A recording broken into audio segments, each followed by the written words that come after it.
दोस्तों, आज हम लोग सोप और डिटर्जेंट पढ़ने जा रहे हैं। 10th क्लास सीबीएसई बोर्ड और अदर बोर्ड के लिए जरूर पड़ेगा यह। तो आते हैं और सोप एंड डिटर्जेंट। तो ध्यान देंगे, सोप जो है एक साबुन और डिटर्जेंट मीन सरफ उरफ जो हम लोग यूज करते हैं वो है। अब ध्यान देने की कह रहा है कि any substances which has cleaning property in water is called detergent.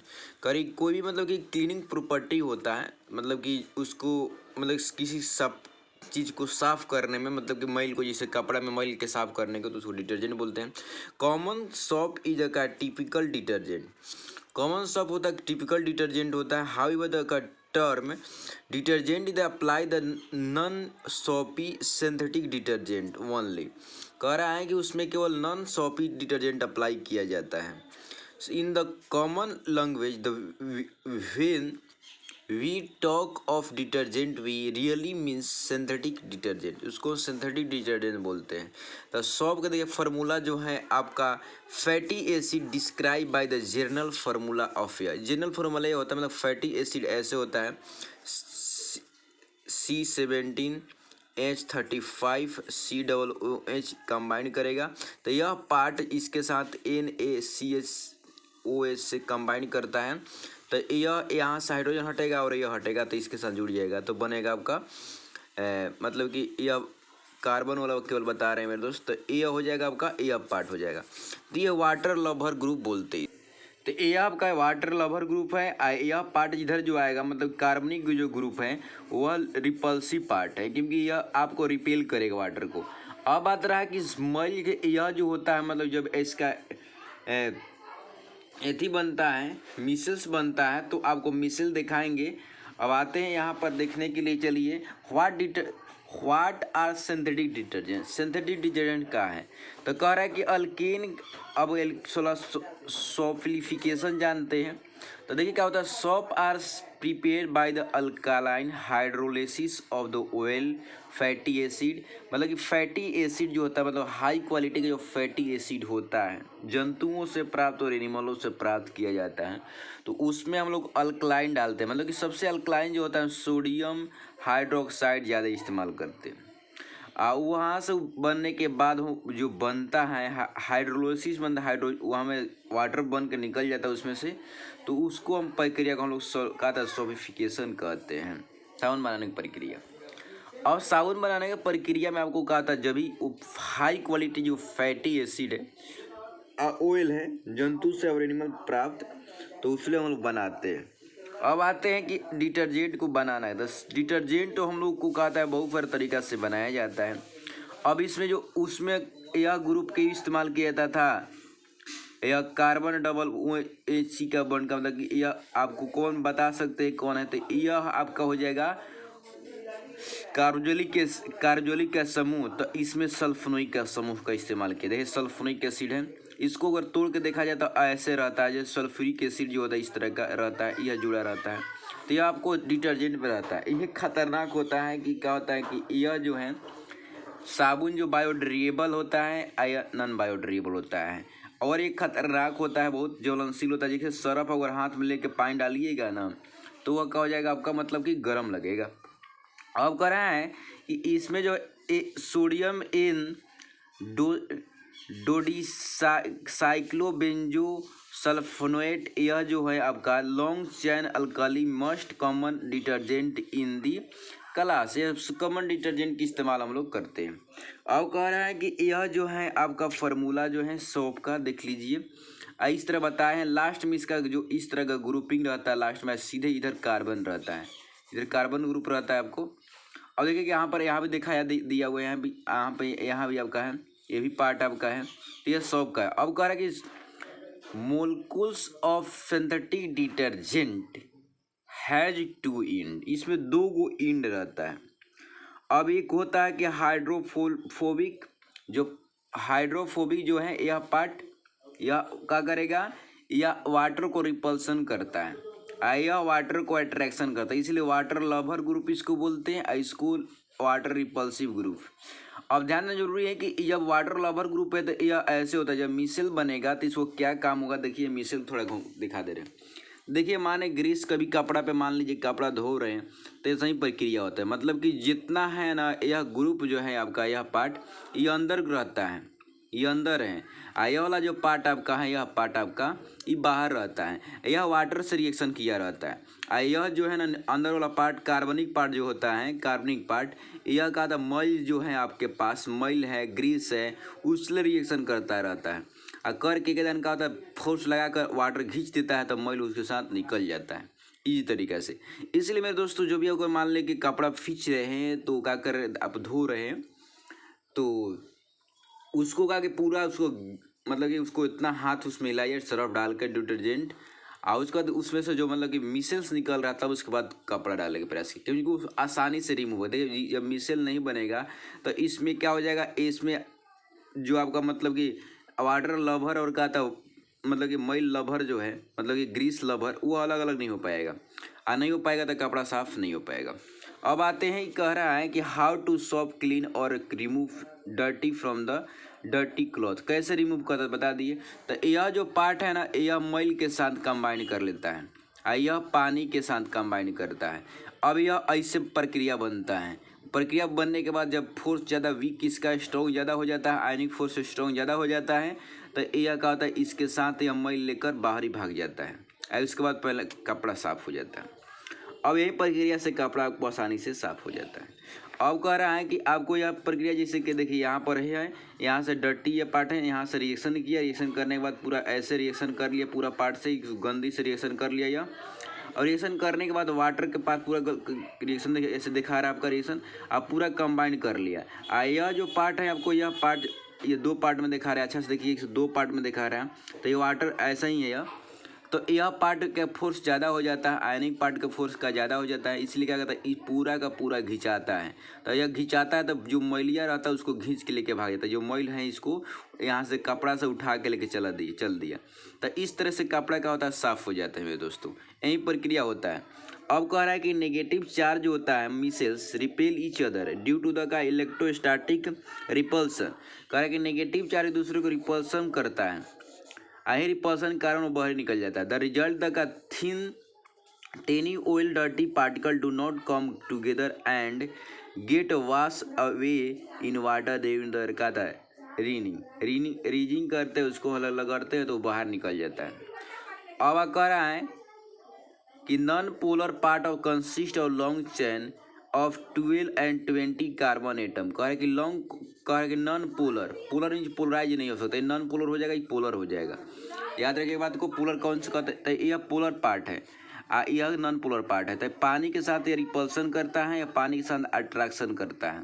तो यह पानी के साथ जब रिपल्सन करेगा तो रिपेल होने के कारण का मैल के साथ यह भाग जाएगा, या अट्रैक्शन करेगा तो खींच लेगा इसको, यही कारण होता है। समझ मेरे दोस्तों, आगे को बढ़ते हैं। अब बात रहा कि what are limitation of soap, soap का लिमिटेशन क्या है। तो देखिए सोप का लिमिटेशन, साबुन का एक मतलब कि लिमिटेशन कहाँ इसका अंत हो जाएगा। तो साबुन मतलब कि एक नॉर्मल पानी में, जैसे हम लोग जो पानी पीते हैं जिसमें मतलब कि अदर नमक नहीं हो, नमक की मात्रा उसमें ज़्यादा नहीं हो, तो वह मतलब कि वर्क करता है जब ज़्यादा मात्रा में वो नमक साल्ट उसमें प्रेजेंट हो। जैसे समुद्र महासागर के पानी में इतना वर्क नहीं करेगा साबुन, क्योंकि वो हार्ड वाटर होता है। हार्ड वाटर क्यों हो जाता है, क्योंकि उसमें कैल्शियम हो जाता है, कैल्शियम का ग्रुप, जिसे कैल्शियम क्लोराइड, मैग्नीशियम क्लोराइड, मतलब कि बहुत सारा उसमें साल्ट प्रकार के आ जाता है, जिसके कारण वो वर्क डीप अच्छा तरीक़ा से नहीं कर पाता है और उसमें एक थाका जमने लगता है, जिससे मतलब व्हाइट कलर का मतलब इनसोल्युबल पार्ट बनने लगता है, इसलिए मतलब वो क्लीन नहीं कर पाएगा कपड़ा को।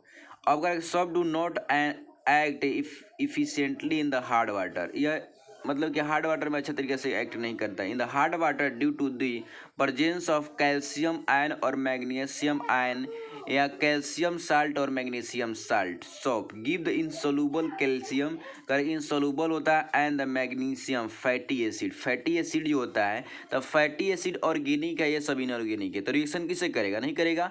दिस प्रेसिपिटेट का तो प्रेसिपिटेट हो जाता है, व्हाइट कलर का बन जाता है, वो अब बाहर ही निकलने लगता है, कॉल्ड स्तंभ इसको बोलते हैं। Strike do the fabric and make their का क्लीनिंग डिफिकल्ट। कह रहा है कि आपको कपड़ा के साथ मतलब सट जाता है और जो कपड़ा खींच रहे जो साफ कर रहे और गंदा हो जाएगा।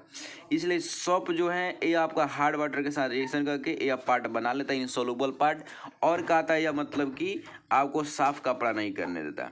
Soap are not effecting in the का एसिडिक सोल्यूशन। एसिडिक सोल्यूशन में प्रक्रिया नहीं होता है। In the acidic solution soap get decompose to get free higher fatty acid which remain stick to the cloth पे टकराता है, फिर कहता है वह साफ करके बाहर निकल जाता है। तो मेरे दोस्त यह कहता है मतलब कि उतना इफेक्टिव नहीं होता है। तो आप समझ गए कि कहाँ यह इफेक्टिव होता है, इसे कहाँ होता है हार्ड वाटर में काम नहीं करता है ये सोप। अब कह रहे हैं how do soap different from the detergent. तो डिटर्जेंट के फार्मूला में कहा था, डिटर्जेंट के फार्मूला में आप देखिए कि साबुन के फार्मूला में यह पार्ट है, साबुन के फार्मूला में जो है आपका कार्बनिक का पार्ट है, मतलब कि क्या बोलते हैं उसकी ऑक्जेलिक पार्ट है। जो आपको साबुन में देखते हैं तो सल्फ्रिक वाला जो पार्ट है ऐसे है, समझ में दोस्तों, ए वाला पार्ट है। तो यही अंतर होने के कारण को क्या होता है कि यह जो होता है कि वाटर को आसान मतलब कि हार्ड वाटर में भी वर्क करता है क्योंकि मोर रिएक्टिव हो गया, ये हार्ड वाटर में नहीं करता वर्क क्योंकि ये ऑर्गेनिक पार्ट हो गया। अब आते हैं कि यह पार्ट जो हो गया आपको दिमाग में बैठा लिया कि यह हो जाएगा आपका इनऑर्गेनिक हो जाएगा, क्योंकि हम सल्फ्यूरिक एसिड बोलते हैं कि इनऑर्गेनिक है, यह कार्बोक्सिलिक एसिड है जो कहता है ऑर्गेनिक हो जाएगा। तो ऑर्गेनिक साथ रिएक्शन करता है, यह इनऑर्गेनिक हो गया जो कहता कैल्शियम हो चाहे कोई भी का मतलब कि साल्ट हो उससे रिएक्शन कर लेगा आसानी से। अब सब आप आसानी से प्रॉपर्टी बना सकते हैं। केमिकल प्रॉपर्टी क्या होता है, तो केमिकल प्रॉपर्टी या आयनिक ग्रुप इसके साथ रहता है, सोप में यह आयनिक ग्रुप होता है और डिटर्जेंट में आयनिक ग्रुप यह पार्ट होता है, जैसे अभी बताए हैं आपको। तो यह कहा था स्ट्रॉन्ग होता है देन इसलिए क्योंकि यह सल्फ्रिकल पार्ट है ना, यह कार्बोनिकल पार्ट है। अगर preparation soap prepare from the animal fat और वेजिटेबल, इसको एनिमल फैट से बनाया जाता है। सोप डिटर्जेंट भी कहता है hydrocarbons obtain from the petroleum से जो प्राप्त किया जाता है उसको हाइड्रोकार्बन वहाँ से बनाया जाता है, मतलब केमिकली बनाया जाता है, इसको ऑर्गेनिकली बनाया जाता है। अब जहाँ ध्यान दें यह बायोडिग्रेडेबल कौन होता था, सोप और कहा था बायोडिग्रेडेबल होता है, बल्कि डिटर्जेंट बायोडिग्रेडेबल नहीं होता, बहुत हानिकारक होता है या इन्वायरमेंट को। जहाँ इसका पानी जाता है ना, वह पानी जहाँ जाता है, जहाँ धरती इसको सूखती है तो उसका मतलब कि फर्टिलिटी कम हो जाता है, वहाँ पर मतलब कि पेड़ पौधा होना बंद हो जाते हैं। अब क्लीनिंग एक्शन से कह रहा है कि यह केवल नॉर्मल पानी में काम कर सकता है, यह कोई भी पानी में डिटर्जेंट होता है कोई भी पानी में स्ट्रांगली तरीका से काम करता है। आई होप मेरे समझोगे मेरे दोस्तों। तो क्या है कि एडवांटेज कह रहा था, इसे तो एडवांटेज आपको कह सकते हैं कि डिटर्जेंट का एडवांटेज हैं, बल्कि इसमें कुछ हानियाँ भी है, तो इसलिए हमें कम लेवल में इस्तेमाल इसको करना चाहिए। शॉप में भी इसका बहुत सारा एडवांटेज है, बशर्ते क्या था वह व्यक्ति के लिए जो मतलब कि नदी और समुद्र किनारे रह रहे हैं उसके लिए हानिकारक, मतलब कि उतना अच्छा सिद्ध नहीं होगा, लाभदायक सिद्ध नहीं होगा। अब कह रहा है कि both synthetic detergent and soap are use the cleaning action but the synthetic detergent have the some advantage over the soap से ज़्यादा एडवांटेज है। As the result the synthetic detergent consider the better than the soap. हो गया, soap से ज़्यादा अच्छा है भाई क्योंकि साफ ज़्यादा करता है, कहीं भी एक्शन करता है इस तरह से। Some advantage of the synthetic detergents have the over the soap are listed below. नया दिया हुआ synthetic detergent are the prepare from the hydrocarbon obtained from the petroleum, whereas the soap are the prepared from the oil which are the becomes scroll. These synthetic detergent are help us the save oil को save करने में मदद करता है। तो इस तरह कह सकते हैं कि यह थोड़ा सा मतलब कि महंगा भी हो जाता है, डिटर्जेंट थोड़ा सा इजी हो जाता है, सस्ता हो जाता है। Synthetic detergent can be use for the washing even the hard water soap detergent use the का washing hard water soap and the का from the cold precipitate with the strike to the fatty, मतलब कि hard water के साथ reaction करेंगे तो यह इसमें मतलब कि व्हाइट प्रेसिपिटेट बन लगता है, इसलिए हानिकारक हो जाएगा। Synthetic detergent have the strong cleaning power than the soap. बात सही है कि इसके पास स्ट्रॉन्ग क्लीनिंग एक्शन है, यह आसानी से साफ कर लेगा, तेज़ी से साफ करेगा साबुन से। अब बात रहा synthetic detergent can be use in even the का एस्टिक सोल्यूशन, उसमें एस्टिक सोल्यूशन में भी उपयोग हम लोग करेंगे। वेयर एज द का shop can not be use in the asterisk solution. Asterisk solution मान लें कि जहाँ पर बहुत एसिड हुआ है वहाँ पर हम इसको इस्तेमाल नहीं कर सकते हैं, क्योंकि वहाँ पर और प्रेसिपिटेट बन जाएगा, दिक्कत हो सकता है उसका, मतलब कि कपड़ा साफ ही नहीं होगा, मतलब कुछ और गंदगी लग जाएगा। This because the soap decompose under the acidic condition to give free fatty acid, और फैटी एसिड बना लेगा और लदा लदा फैट गिरने लगेगा, उसमें से साबुन से फैट निकलने लगेगा, इसलिए और हानिकारक हो जाएगा, इसके इस्तेमाल नहीं करते। तो इसलिए मतलब कहने का मतलब है कि साबुन जो है उतना यूजफुल नहीं है देन दी डिटर्जेंट से, इसका एडवांटेज उतना नहीं है, क्योंकि सब को कहीं कहीं इस्तेमाल कर सकते हैं एक लिमिट में, बल्कि डिटर्जेंट को हम लोग कहीं भी इस्तेमाल कर सकते हैं, किसी तरीके से कर सकते हैं, ज़्यादा क्लीनिंग करेगा, है ना, सस्ता मिलेगा और मतलब कि आपको बल्क मिलेगा, इस तरह से इसका है। मेरे दोस्त आपको ये वीडियो अच्छा लगा होगा, और कोई भी वीडियो आपको जानकारी हो, कोई भी कन्फ्यूजन आपको हुआ होगा तो मेरे से पूछ सकते हैं। कोई भी दिक्कत आपके आ रहा है, मतलब कि एग्जाम देने वाले हैं 10th क्लास के, तो कोई भी, चाहे कोई भी बच्चा हो, चाहे कोई किसी क्लास के, तो आप मेरे व्हाट्सएप के माध्यम से पूछ सकते हैं, कोई दिक्कत नहीं होगा। मिलते हैं मेरे दोस्त नेक्स्ट वीडियो में, तो जाने को अनुमति दीजिए। उसके पहले एक बात बता दे रहे हैं, आप मेरे चैनल पर नए हैं तो मेरे चैनल को सब्सक्राइब कर दिए, दोस्तों में भी शेयर कीजिए, क्योंकि मेरा चैनल नया है और आप लोगों को सपोर्ट जरूरी है। जय हिंद।